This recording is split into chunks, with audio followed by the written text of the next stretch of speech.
مصنوعی دانت لگوانے کی صورت میں وضو اور غسل کا کیا حکم ہے؟ اگر کوئی شخص مصنوعی دانت لگوا دیتا ہے تو کیا اس کا وضو اور غسل ہوگا؟ یہ ایک بھائی نے سوال پوچھا ہے۔ تو اس کا جواب یہ ہے کہ جو مصنوعی دانت ہوتے ہیں وہ دو طرح کے ہوتے ہیں۔ ایک قسم کے تو وہ دانت ہوتے ہیں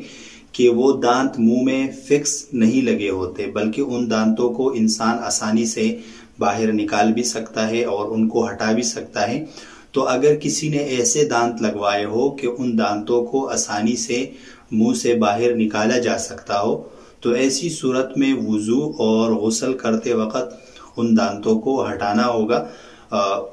غسل کرتے وقت تو ان دانتوں کو ہٹانا ضروری ہوگا، کیونکہ غسل میں کلی کرنا یہ فرض ہے، لازمی ہے، ضروری ہے، اور وضو کرتے وقت بھی ایسے دانتوں کو ہٹانا چاہیے، کیونکہ وضو میں کلی کرنا یہ مسنون عمل ہے۔ اور اگر یہ دانت اس طرح کے ہوں کہ بالکل فکس لگے ہوئے ہوں، ان دانتوں کو نکالا نہ جا سکتا ہو یا بہت ہی زور کے ساتھ، مشقت کے ساتھ ان دانتوں کو نکالا جا سکتا ہو، یعنی جو فکس دانت ہوتے ہیں جو اس طرح لگوائے جاتے ہیں کہ ان دانتوں کو پھر نہیں نکالا جاتا، یا دانتوں پر اس طرح کا کور لگایا جاتا ہے کہ اس کور کو پھر ہٹایا نہیں جا سکتا، تو ایسی صورت میں یہ جو دانت ہے یہ جسم کا حصہ شمار ہوں گے،